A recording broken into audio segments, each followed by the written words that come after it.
Niatkan kepada Allah, minta dengan benar. Ya, dan ingat cara menunaikan sholatnya bukan sholat biasa, sholat yang didasari dengan dasar keimanan yang kuat kepada Allah Subhanahu Wa Taala. Ini beda antara orang sholat dengan iman dengan orang sholat yang kurang iman, akan lain. Akan terlihat bagaimana konsentrasi dia, khusyuk dia, ya bagaimana ketika sholat apa yang dia baca, kan? Bagaimana keadaan dia. Kadang-kadang kita mengucapkan takbir tapi pikirannya kemana-mana. Assalamualaikum, kan? Ustadz, dari akun Trisexensis. Oh, baik.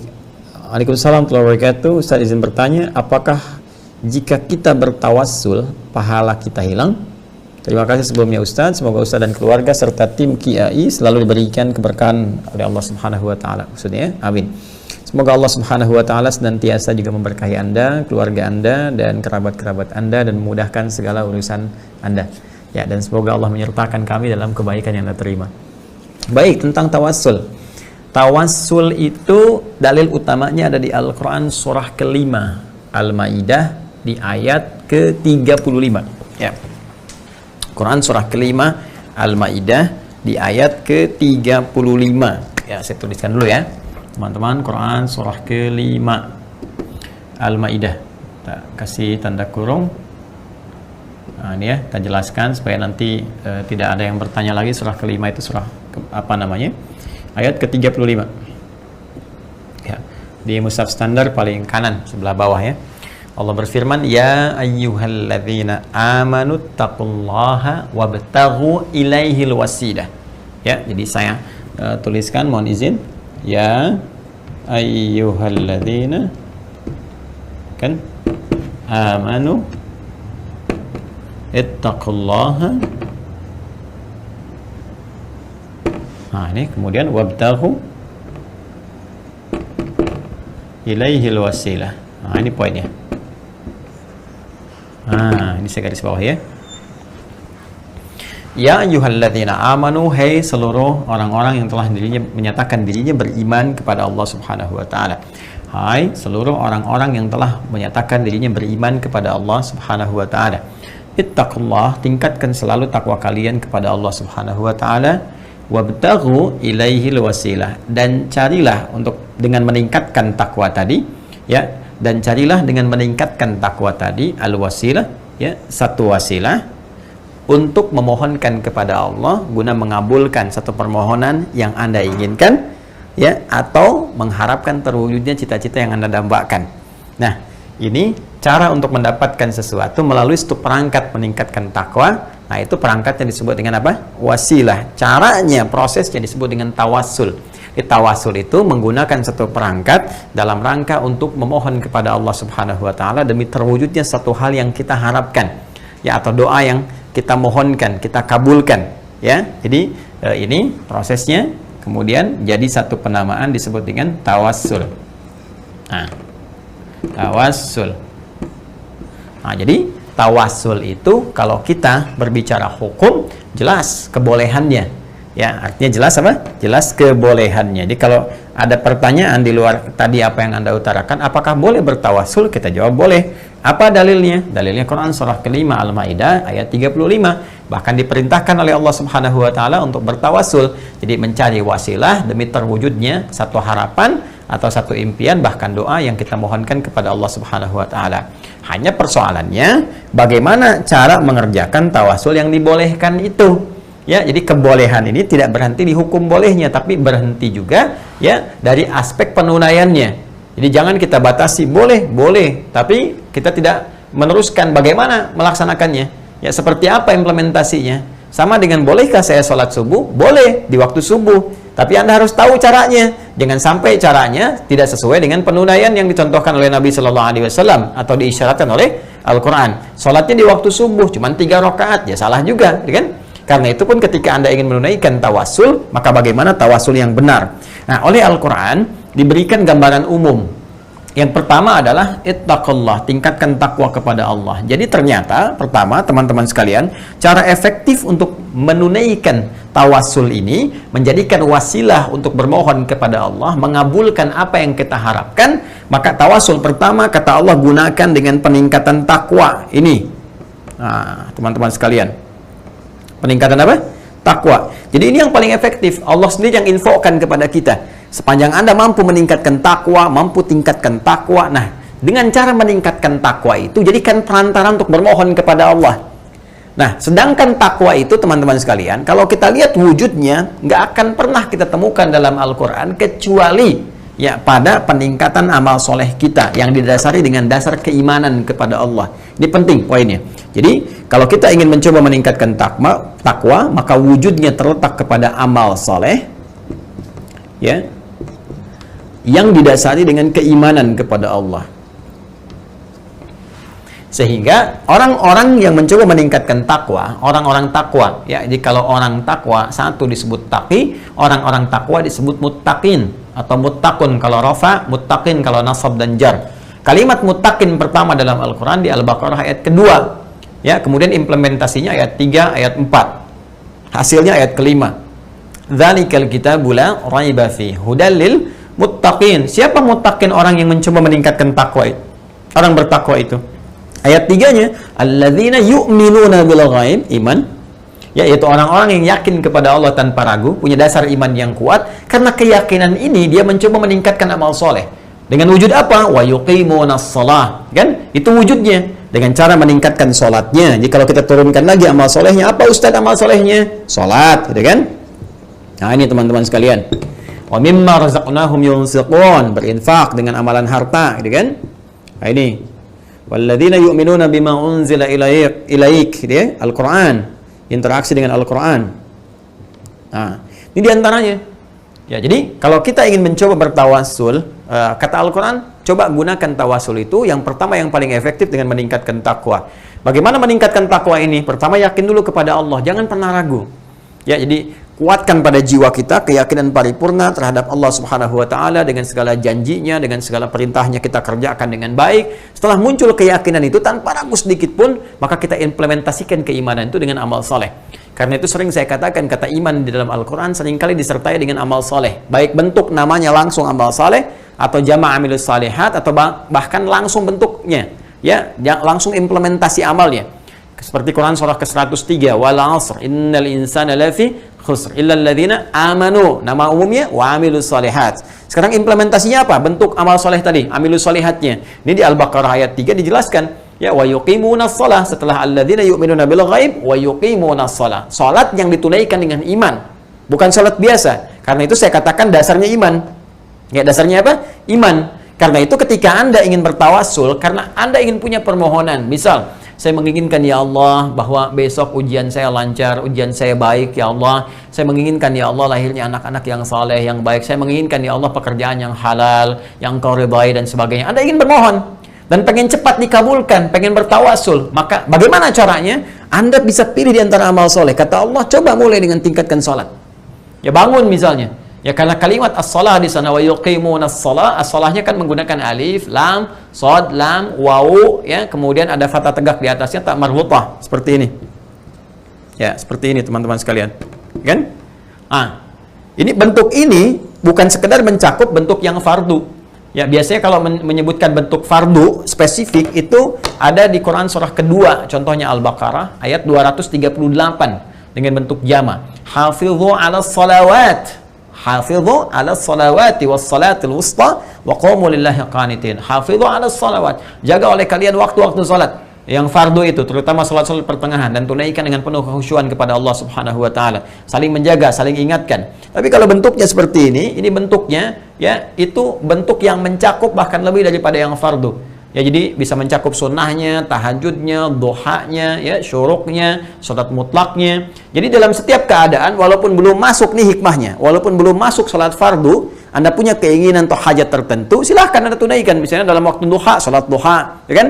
Atau dalam waktu yang sifatnya umum, misalnya sore nih, pada asar gak ada salat spesifik, Anda datang ke masjid, wudhu misalnya, tahiyatul masjid. Niatkan kepada Allah, minta dengan benar. Ya, dan ingat cara menunaikan sholatnya bukan sholat biasa, sholat yang didasari dengan dasar keimanan yang kuat kepada Allah Subhanahu wa taala. Ini beda antara orang sholat dengan iman dengan orang sholat yang kurang iman, akan lain. Akan terlihat bagaimana konsentrasi dia, khusyuk dia, ya, bagaimana ketika sholat, apa yang dia baca, kan, bagaimana keadaan dia. Kadang-kadang kita mengucapkan takbir tapi pikirannya kemana-mana, gitu kan. Kadang-kadang kita rukuk tapi mikirnya udah lupa dengan rakaatnya. Ya, itu menunjukkan bahwa ada dasar iman yang kurang kuat, ya, yang memberikan kekuatan kepada diri kita dalam menunaikan sholat. Nah, ketika imannya semakin kuat, semakin mantap, kan? Nah, maka ini akan berpengaruh kepada tingkat kekhusyuan. Karena itu dibangun kekuatan dulu sebelum menunaikan sholat. Bangun kedekatan kepada Allah Subhanahu wa taala, berwudu yang sempurna, kan? Tingkatkan kekuatan keyakinan, hadirkan kekuatan pada diri kita yang meyakini bahwa Allah akan mengabulkan segala hal yang kita mohonkan sepanjang baik. Allah pemberi solusi, kemudian kepasrahan tingkat tinggi di dalamnya. Begitu kita kemudian menunaikan sholat akan terlihat suasana kekhusyuan, kenikmatan, kedamaian. Lantas kemudian kita mohonkan dalam sholat kita kepada Allah seperti Allah kemudian pernah sampaikan kepada kita, berjanji mengabulkan apa yang kita minta sepanjang sholatnya benar. Karena itu saya sering katakan bahwa perintah menunaikan sholat itu di Al-Baqarah, Quran surah kedua, di ayat ke-45 itu dibuka dengan satu perintah langsung dari Allah Subhanahu wa taala supaya kita mau minta.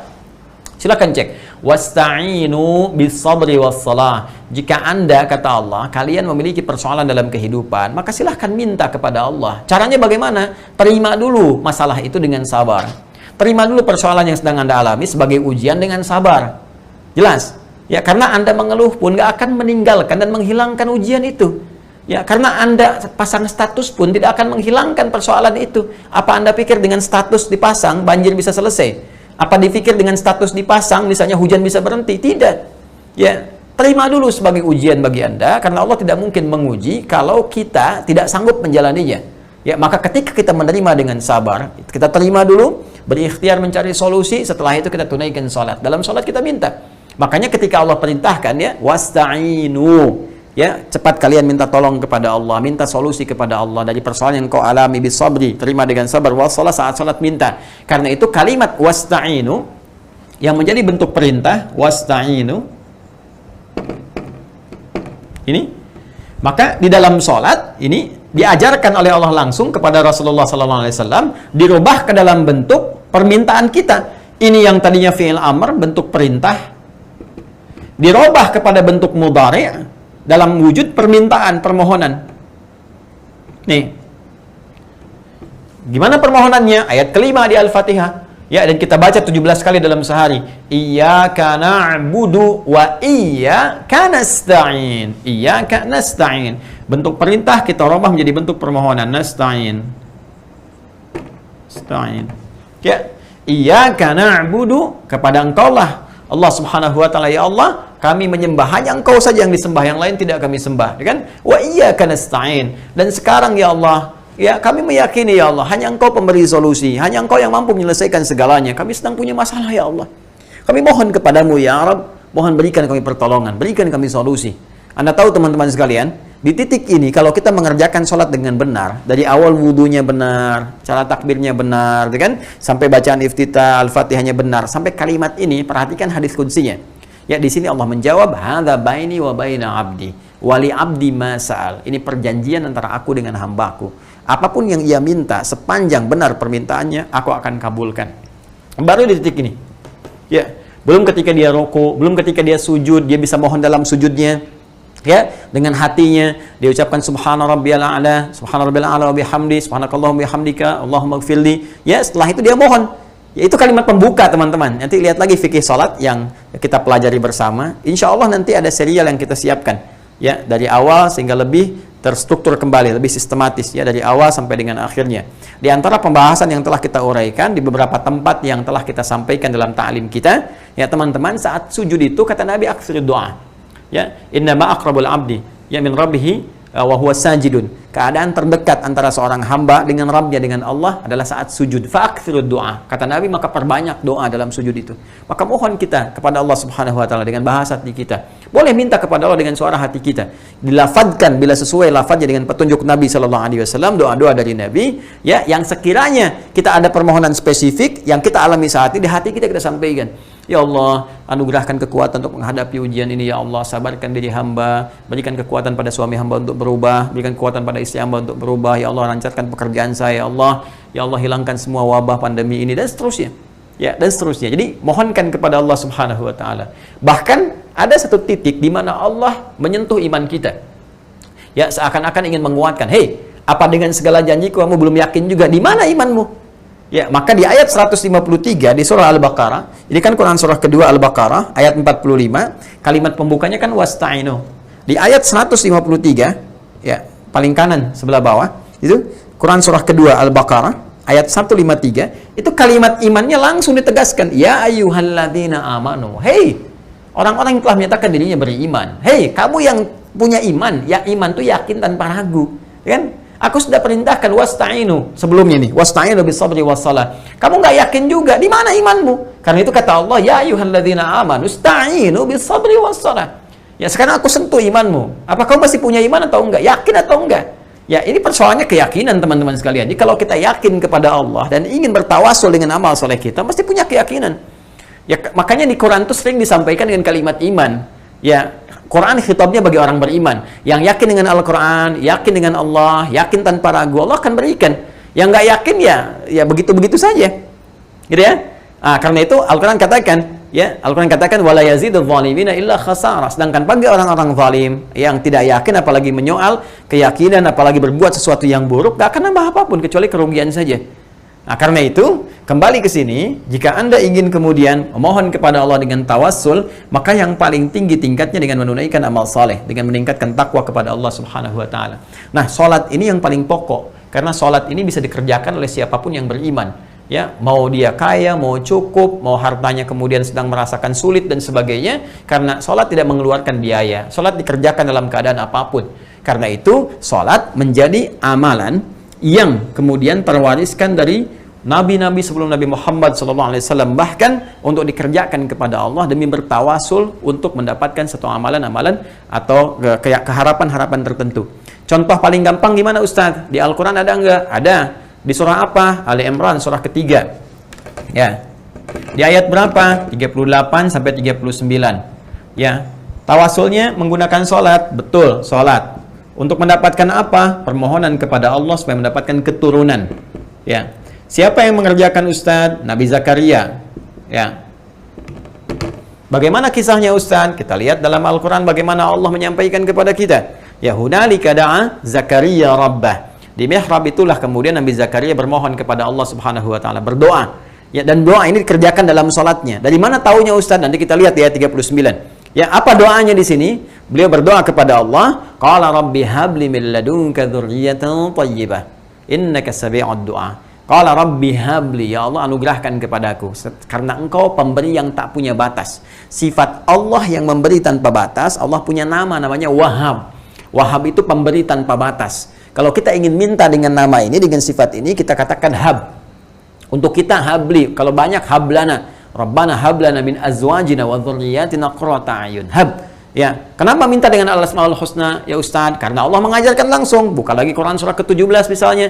Ya, dari ayat 110-nya ketika Allah mengatakan qul ud'ullaha awid'ur rahman ayyamma tad'u falahul asmaul husna.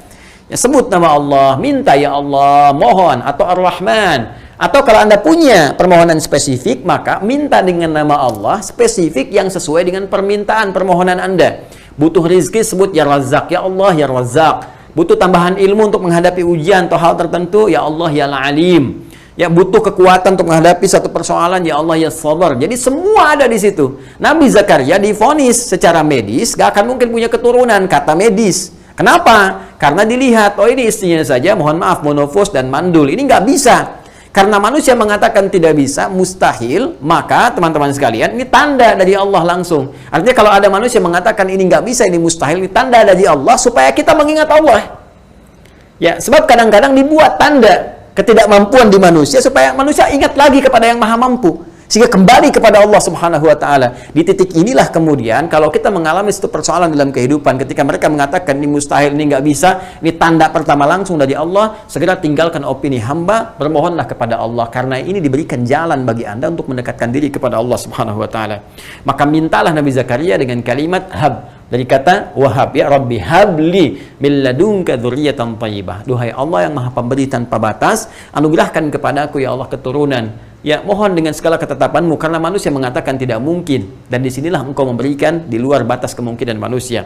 Innaka sami'ud du'a, kau pasti mendengar doa hamba ya Allah. Kalau kepada yang maha mendengar saya tidak mengabulkan, lantas kepada siapa lagi hamba harus memohon? Jelas.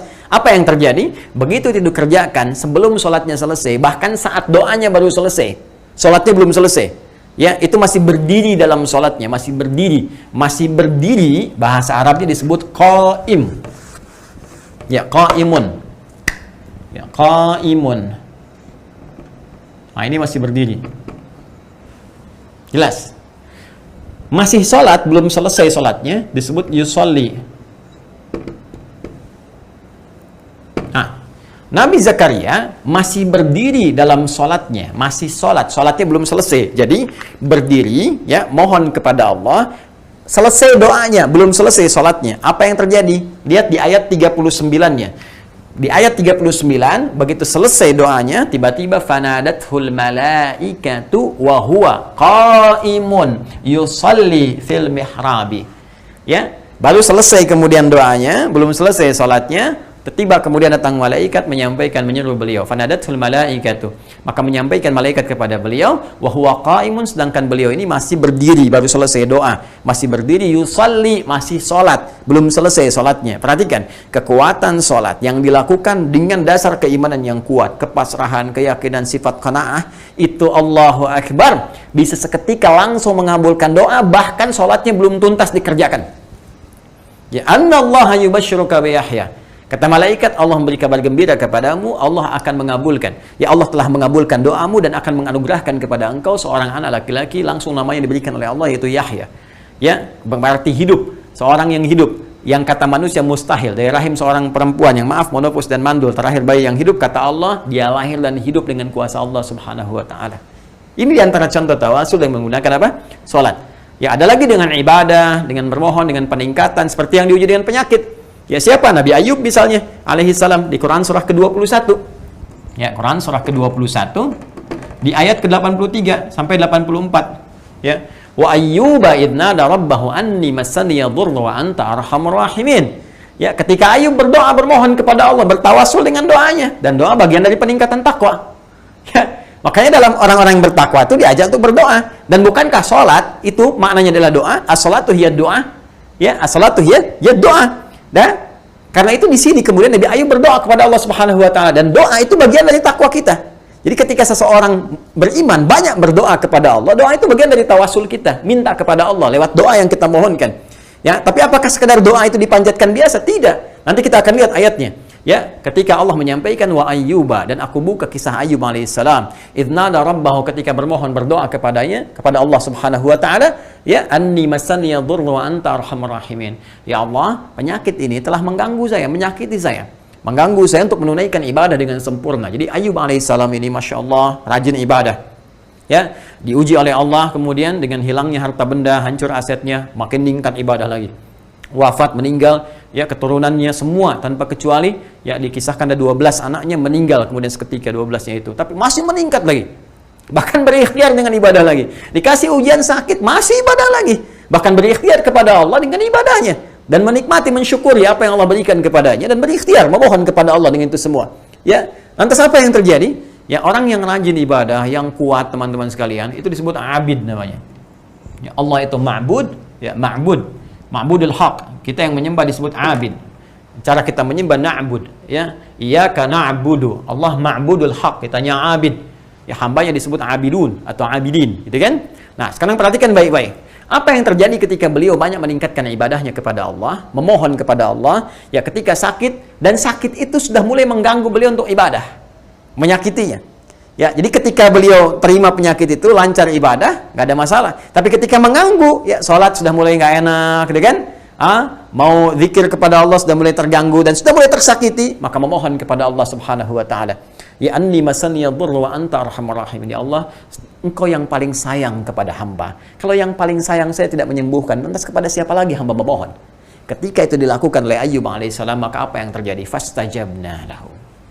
Fakashafna ma bihi min dhurr. Enggak pakai lama, kata Quran, pakai fa.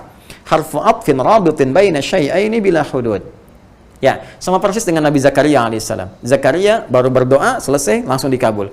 Ya, harfu atfin rabitin baina syai'aini bila hudud. Huruf yang merangkai dua peristiwa tanpa jeda. Jadi peristiwa ini selesai, yang lainnya datang. Jadi peristiwa pertama berdoa, begitu selesai doanya, datang jawaban seketika, pakai fa. Ya, fastajabna, kami seketika jawab, begitu selesai doanya, kami jawab doanya. Ya, fastajabna lahu fakashafna ma bihi min dhurr. Ya, maka ketika kami jawab, kami sembuhkan seluruh apa yang menyakiti Ayub alaihissalam. Wa atainahu mithlahu ma'ahum, ya, wa atainahu ahlahu wa mithlahu ma'ahum rahmatan min indina. Kemudian tidak cukup kami sembuhkan, kami balikin lagi harta benda yang hilangnya, keluarga yang meninggal. Kemudian setelah itu, ya, datang teman-teman sekalian, orang-orang ketika mendengar Ayub sembuh. Ayub itu orang baik, ya, suka berbagi dengan orang-orang. Ketika mendengar sembuh, datang orang bawa lagi harta benda, ngasih selamat, ngasih ini, ngasih itu, sehingga hartanya 2 kali lipat dari sebelumnya. Kemudian istrinya bergaul kembali, lahir, setiap lahiran kembar sampai, ya, umithlahu ma'ahum, lahir 24. Ya, jadi karena kembar 12 kali kemudian melahirkan 24. Yang sebelumnya 12 anaknya, kemudian diuji dengan meninggal, lahir lagi diganti oleh Allah Subhanahu wa taala dengan 24 yang baru, keturunan baru. Jadi sehat lagi, harta bertambah, yang paling luar biasa adalah keturunan pun kemudian menjadi lebih baik. Ya, dan yang paling dahsyat belum selesai ayatnya. Wa dzikra lil abidin. Ini kata Allah mesti menjadi zikrun, inspirasi untuk meningkatkan ibadah. Ya, ibadah. Wa dzikra, ini mesti menjadi pengingat. Zikir itu amalan yang kita kerjakan untuk mengingat Allah Subhanahu wa taala. Di setiap aktivitas yang kita kerjakan untuk mengingat Allah sehingga tersambung kita dengan Allah disebut zikrun namanya. Sehingga salat disebut dengan zikir. Quran surah ke-20 ayat 14. Ya, wa aqimis salata li dzikri. Innani anallahu la ilaha illa ana fa'budni wa aqimis salata li dzikri. Berdoa disebut zikir karena saat doa kita ingat dengan Allah. Quran surah ke-7 ayat 205. Wadhkur rabbaka fi nafsika tadarruan wa khifatan wa dunal jahri minal qaul. Kita kalimat thayyibah subhanallah, alhamdulillah, Allahu akbar, istighfar, itu zikir yang kita kerjakan ba'da salat. Quran surah ke-4 misalnya An-Nisa ayat 103. Fa idza qadaitumus salata fadhkurullah. Semua ibadah yang kita kerjakan untuk mengingat Allah disebut dengan apa? Zikir. Saat kita tunaikan ibadahnya menyembah Allah dengan kekhusyuan, dengan dasar iman yang kuat disebut dengan abid. Maka Allah katakan wa dzikra lil abidin. Artinya, kalau Anda mau teman-teman sekalian, tingkatkan ibadah Anda kepada Allah. Silahkan berikhtiar. Saat sakit, seperti Nabi sampaikan, ikhtiar. Ya, Anda ikhtiar, cari obat misalnya, obat ke medis dan sebagainya. Bersamaan dengan itu, ikhtiar Anda bermohon kepada Allah. Mintalah Allah kepada Allah Subhanahu wa taala. Ya, minta penyembuhnya. Allah Asy-Syafi, Allah yang menyembuhkan. Ya, Allahu Syafi, Allahu Syafi, Allahu Syafi, Allahul Kafi, Allahul Kafi. Kita cukupkan dengan Allah. Maksudnya minta kepada Allah Subhanahu wa taala. Allah yang akan menyembuhkan. Dengan kuasa Allah Subhanahu wa taala, janji Allah, aku akan sembuhkan hambaku ini seperti aku sembuhkan Ayub terdahulu, dengan ikhtiar dia itu. Ini yang saya maksudkan, termasuk menjangkau apapun musibah, termasuk penyakit yang kita sedang alami dalam kehidupan. Bagaimana dengan corona ya Ustadz? Anda berikhtiar, silahkan berobat, berikhtiar medis, bersamaan dengan itu memohon kepada Allah seperti ayat ini tunjukkan. Makanya saya katakan ini ayat yang syumuliyah, komprehensif, menuntut kepada kita dan menuntut kita untuk kembali kepada Allah memohon dengan penuh kebaikan. Ya, tapi hanya bagi orang yang beriman. Jadi kalau Anda beriman, alhamdulillah. Kalau nggak beriman, artinya nggak yakin, ya terserah Anda. Bukan berarti Qurannya bohong, Andanya yang tidak yakin. Suneo. Ya, Suneo ada udah hijrah. Masa Anda bikin status yang tidak-tidak? Ya, jadi persoalan ini persoalan iman. Jelas ya? Baik teman-teman sekalian. Nah, jadi kalau ada orang-orang yang tidak yakin dengan Al-Quran, yaitu urusan masing-masing, karena Allah pun menyampaikan Quran surah 17 ayat 82. Wa nunazzilu minal Qur'ani ma huwa syifaa'un wa rahmatul lil mu'minin. Dan kami turunkan dari Al-Quran petunjuk-petunjuk untuk memohon wasilah kepada Allah supaya mendapat kesembuhan dari penyakit atau hal-hal yang lainnya dengan tetap Anda berikhtiar. Silahkan Anda berikhtiar, nanti Allah kirimkan hal-hal yang terbaik, dan ikhtiar salah satunya menggunakan ikhtiar ibadah. Tapi bagi yang yakin, wala yazidul zalimina illa khasara, dan tidak akan menambah kepada orang-orang zalim, orang-orang yang menyimpang, orang-orang tidak punya niat baik, kecuali apa? Kecuali kerugian saja. Nah, ini teman-teman sekalian ikhtiar menggunakan amal soleh, misalnya contohnya salat. Bisa dengan infak, bisa ya. Seperti banyak ini para ulama juga, Syekh Nawawi Al-Bantani itu di antara keberkahan ilmunya, beliau seringkali berinfak sebelum mengikuti ta'lim. Dan itu dahsyatnya luar biasa. Jadi sebelum ikut ke majelis gurunya infak, dan beliau niatkan salah satu kemuliaan akhlaknya adalah, ya Allah, dengan infak ini aku mohon keberkahan ilmu dan tolong tutupi aku dari aib guruku. Nah, jadi ini menarik nih. Jadi gak ingin kenal aib gurunya.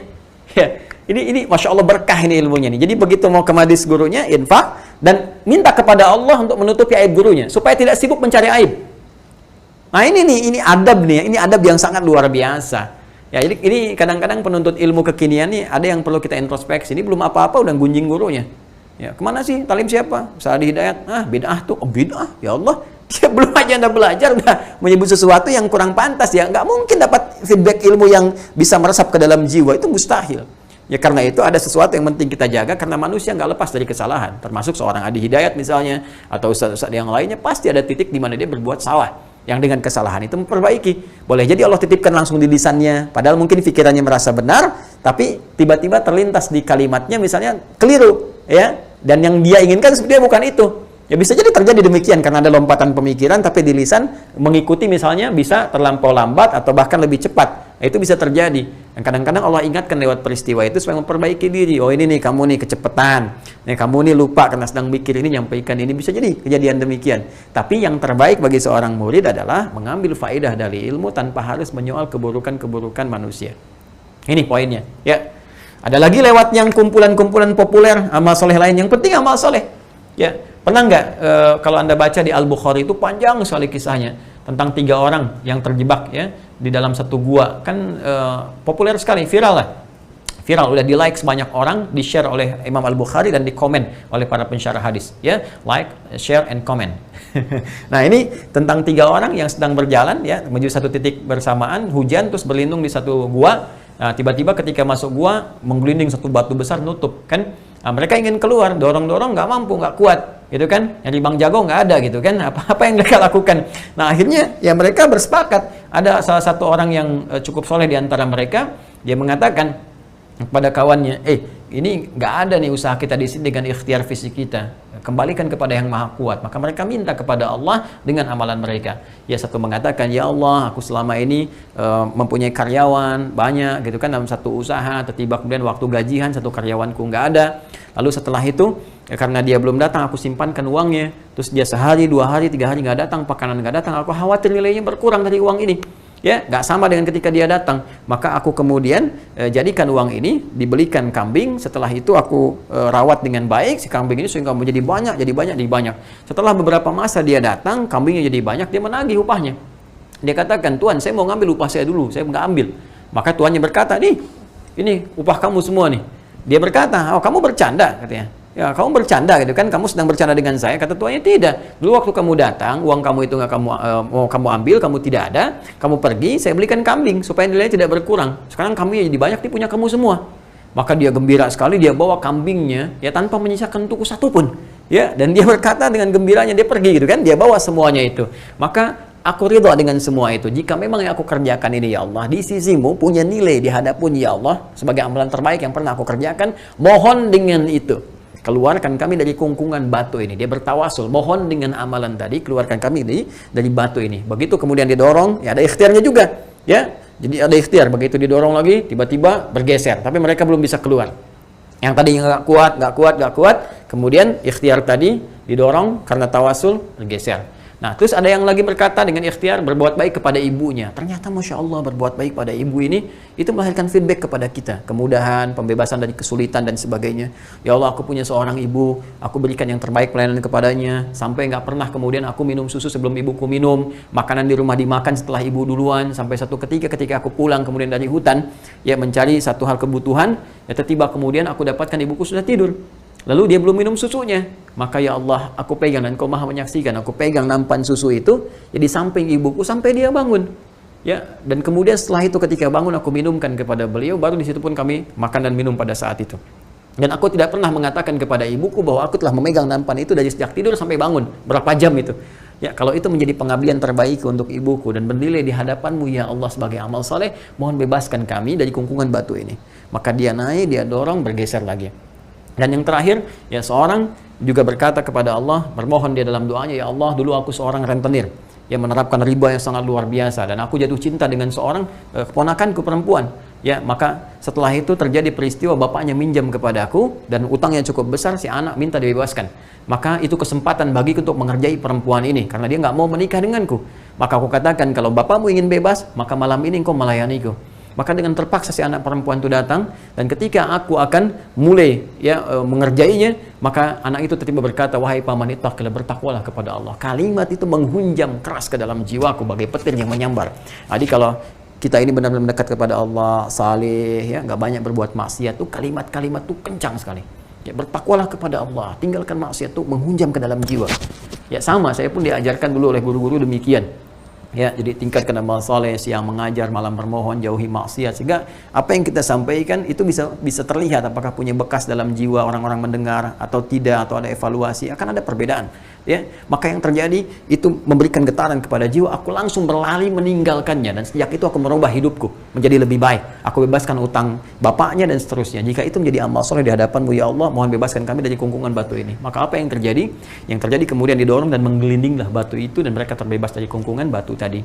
Maka saya ingin katakan bahwa itu bab tawasul yang terbaik yang kami sampaikan, dan ini berpahala. Jadi bukan menghilangkan pahala. Tadi Anda katakan apakah bertawasul menghilangkan pahala? Tidak, jika konsepnya dikerjakan demikian, bahkan menambah pahala. Karena tawasul ini perintah Allah Subhanahu wa taala, caranya diatur oleh Allah, dijelaskan oleh Rasulnya. Jika Anda kerjakan dalam konteks Anda menaati Allah dan Rasulnya, Anda bertawasul, kemudian doa dijawab, dan Anda mendapatkan pahala dalam saat yang bersamaan. Itu. Allahu a'lam bishawab.